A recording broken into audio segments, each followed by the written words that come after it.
உங்களுக்கெல்லாம் தெரியும், ரீசெண்டாக மீடியாவில் பார்த்துருப்பீங்க. ஏன்னா தமிழ்நாடு காங்கிரஸ் கமிட்டி ஊடக பிரிவு தலைவராக அப்பாயிண்ட் பண்ணியிருக்காங்க. ஸோ பொலிட்டிக்கலாக என்னோட வியூஸ் என்ன அப்படின்னு நீங்கள் ட்விட்டரில் ஃபாலோ பண்ணணும்னு நினச்சிங்க, @AnandS1967 என்னை ஃபாலோ பண்ணுங்கள். என்னோட real original ID, Twitter ID for politics அதுதான்.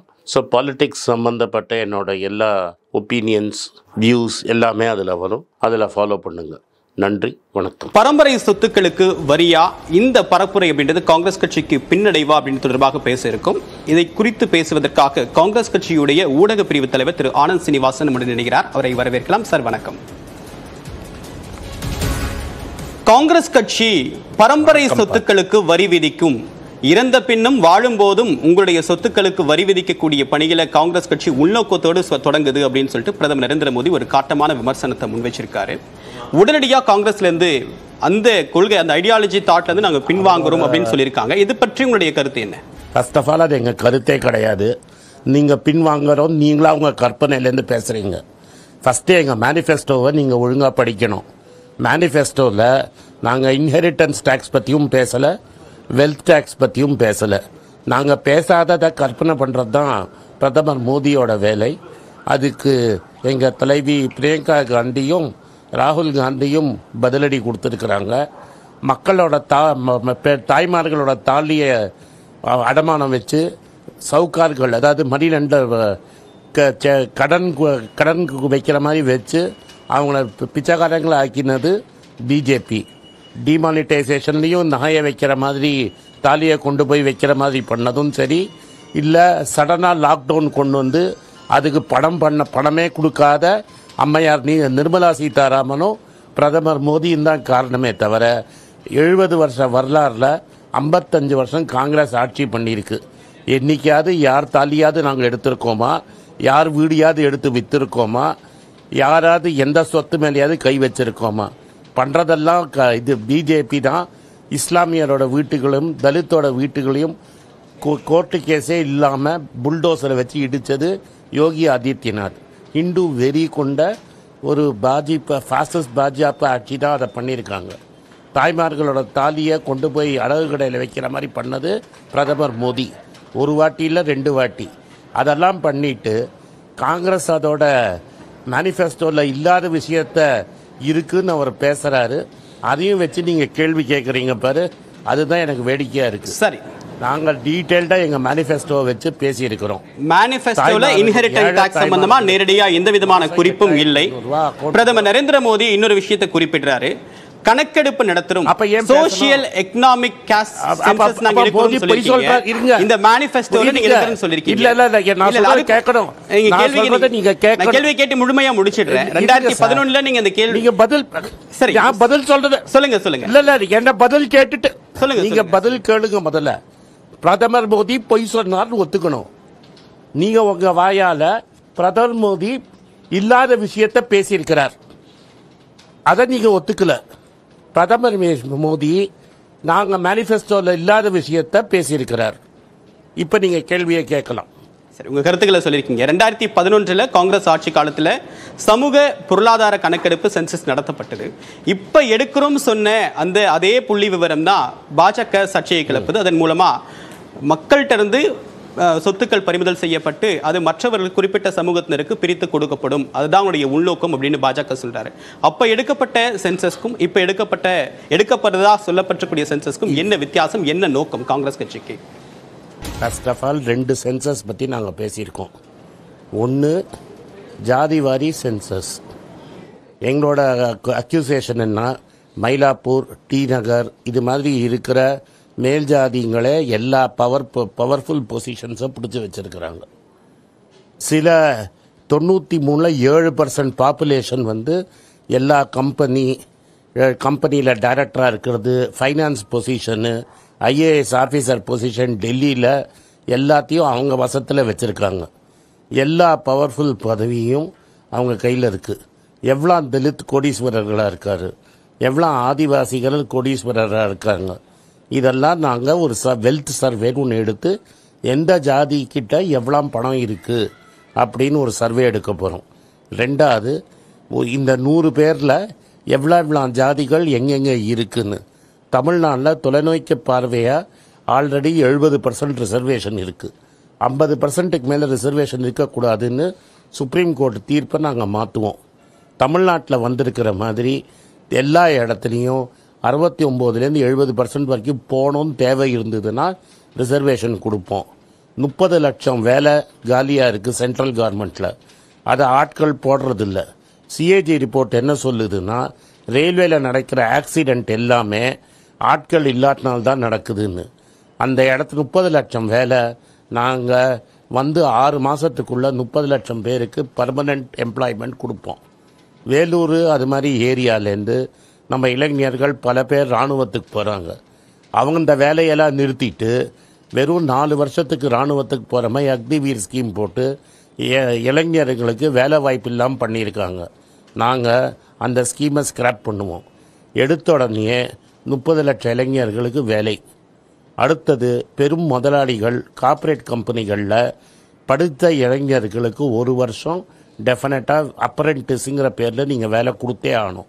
உங்களால் சம்பளம் கொடுக்க முடியலன்னா சர்க்கார் 8500 ரூபா கொடுக்கும். ஒரு 7000 வீட்டு மகன் படிச்சுட்டு வேலை இல்லாமல் இருந்தால் அவங்களுக்கு மாதம் 17000 ரூபா கொடுக்கப்படும்.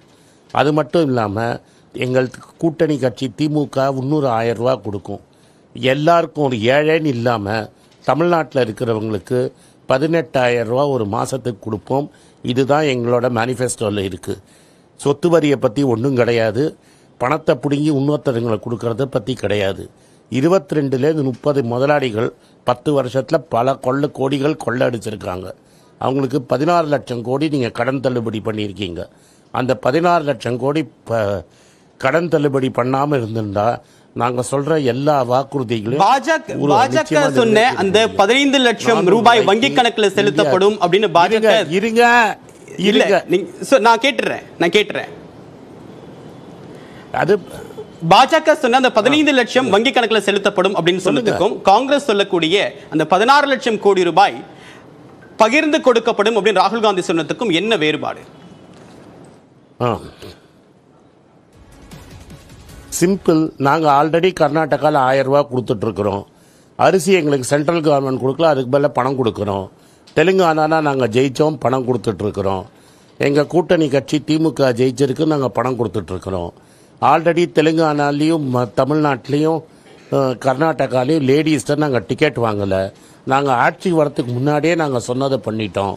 இப்போ 10 வருஷமாக இருக்கிறவங்க உங்கள் பணத்தை உங்களை மாதிரி ஆட்கள் நெறியாளர்கள் கூட நீங்களும் மிடில் கிளாஸ் தான்.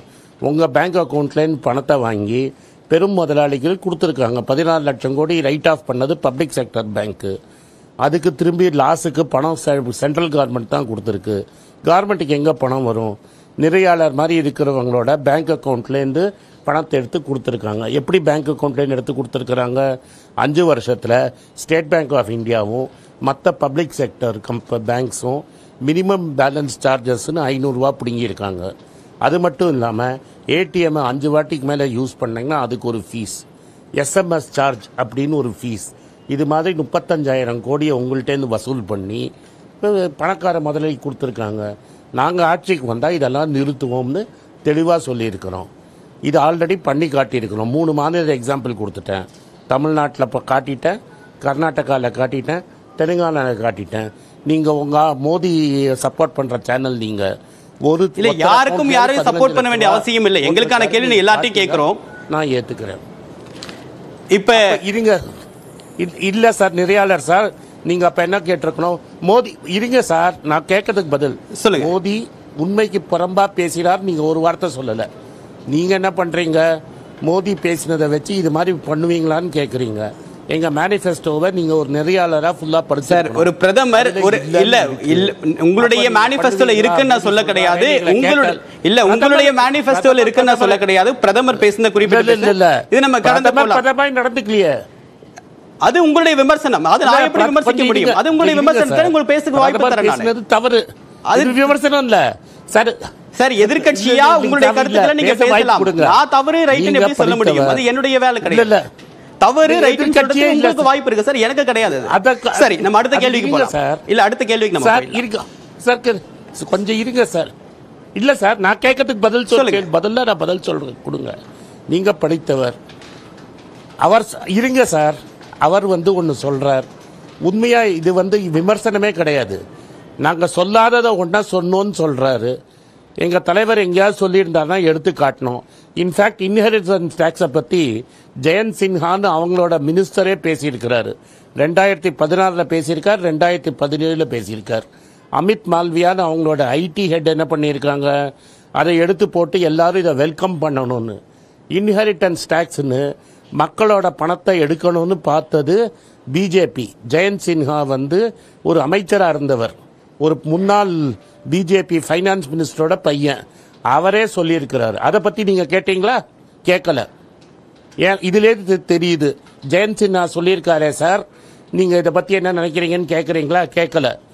மோடி ஏதோ நாங்கள் இல்லாததை காங்கிரஸ் பண்ணுன்னு சொன்னதை மட்டும் கேட்குறீங்களே தவிர, ஜெயந்த் சின்ஹாவோட வீடியோ நேற்றுலேருந்து எல்லா இடத்துலையும் போயிட்டு இருக்கு. அந்த விஷயத்தை பற்றி நீங்கள் ஏன் பேசலை? சார் சரி, ஜெயந்த் சின்ஹாவுடைய கருத்தும் அவருடைய ட்வீட்டும் இன்னைக்கு சமூக வலைத்தளத்தில் ட்வீட் பரவலாக போயிட்டு இருக்கு, ஃபைன். ஆனா இன்ஹெரிட்டன்ட் டாக்ஸ் பற்றி காங்கிரஸ் கட்சி கடந்த காலங்களில் நாடாளுமன்றத்தில் பேசவே இல்லை, காங்கிரஸ் கட்சி ஸ்கிராப் பண்ணல அப்படின்றத நீங்க மறுக்க முடியுமா? சார், நாங்கள் திரும்பி சொல்கிறோம், எங்கள் மேனிஃபெஸ்டோவில் வெல்த் டேக்ஸ் கிடையாது, இன்ஹெரிட்டன்ஸ் டேக்ஸ் கிடையாது. மக்கள் தங்கத்தை நாங்கள் கை வைக்க மாட்டோம். மக்கள் தங்கத்தை வட்டி கடையில் வைக்க வச்சது மோடி 2 வாட்டி. ஒரு வாட்டி டிமானிட்டைசேஷனில் தாய்கால் நகை வட்டி கடைக்கு போச்சு. அதே மாதிரி கரோனாவில் டைமே கொடுக்காம லாக்டவுன் கொண்டு மோடியோட ஒரு ஆக்ஷன்னால் தங்கம் திரும்பி வட்டி கடைக்கு போயிருக்கு. பல நியூஸ் பேப்பரில் வட்டி கடைங்களோட ஃபுல் பேஜ் அட்வர்டைஸ்மெண்ட் வந்திருக்கு. இன்னைக்கு தங்கத்தின் விலையை ஏறுற மாதிரி பாலிசி போட்டு நீங்கள் என்ன பண்ணியிருக்கீங்க, ஏழை தாயார்கள் தங்கமே வாங்காத முடியாத அளவுக்கு இன்னைக்கு 7000 ரூபாய்க்கு கொண்டு போய் விட்டுருக்கீங்க. இதுக்கெல்லாம் நீங்கள் மோதிய கேள்வி கேளுங்களேன். சரி, காங்கிரஸ் கட்சி நிறைய பிரச்சாரத்தை முன்னெடுக்கிறாங்க. தமிழ்நாட்டில் அடிப்படை பிரச்சனை என்ன இருந்தது, மத்திய அரசுடைய பொருளாதார கொள்கை தொடர்பாக நிறைய விமர்சனம் முன்வைச்சாங்க. மற்ற மாநிலங்களில் எது போன்ற பிரச்சாரங்கள் முன்வைக்கப்படுது? இது கம்ப்ளீட்டா வெவ்வேறு திசையை நோக்கி இந்த பிரச்சாரம் திசை திருப்பப்பட்டிருக்கா?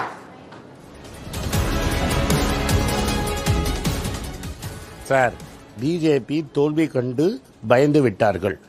எங்களுக்கு ஒரே பிரச்சாரம் தான், ஏழைங்களுக்கு அவங்களோட உரிய ரைட்ஸை கொடுக்கணும். தாய்மார்களுக்கு வேலை இல்லாத பசங்க இருந்தாங்கன்னா மாதம் 17,000 ரூபா போடணும். 30 லட்சம் வேலை வாய்ப்பை உடனே கொண்டு வருவோம். அக்னிவீர் ஸ்கீமை ஸ்கிராப் பண்ணுவோம். இதுதான் எங்களுக்கு 22லேருந்து 30 பணக்கார முதலைகளுக்கு கொடுத்த தள்ளுபடியை பணத்தை வாபஸ் வாங்குவோம். மிடில் கிளாஸ், அப்பர் மிடில் கிளாஸோட வீட்டை கை வைக்க மாட்டோம். எக்காரணத்து கொண்டும் தாய்மார்களின் தங்கத்து மேலே கை வைக்க மாட்டோம். இது எங்கள் சத்தியம். இதை எங்கள் தலைவி பிரியங்கா காந்தி சொல்லிட்டாங்க. தங்கத்தை கை வைத்தது மோடி அரசு, நிர்மலா சீதாராமனை தவிர காங்கிரஸ் கிடையாது. இன்ஃபேக்ட் உங்களை நினைவுபடுத்தணும், சீனா யுத்தத்தில் காமராஜர்கிட்ட எங்கள் தலைவி இந்திரா காந்தி தங்கத்தை கொடுத்தாங்க. எங்கள் தலைவர் ராஜீவ் காந்தி இப்போ இங்கே ஸ்ரீபெரும்புதூர் பக்கத்தில் படுகொலை ஆகி எங்கள் தலைவி சோனியா காந்தியோட தாலி தான் போச்சே தவிர வேற ஒன்றும் நடந்தது கிடையாது. ஏதாவது ஒரு பிஜேபி லீடர் இது மாதிரி நாட்டுக்கு தியாகம் பண்ணியிருந்தா நீங்கள் சொல்லுங்க, நான் கேட்குறேன். சரி, இப்போ இருக்கக்கூடிய சர்ச்சை தொடர்பாக உங்களுடைய பார்வை எங்களோட பயந்துட்டீங்க. உங்களுடைய வருகைக்கும் கருத்து பெயருக்கும் மிக்க நன்றி திரு ஆனந்த் சீனிவாசன்.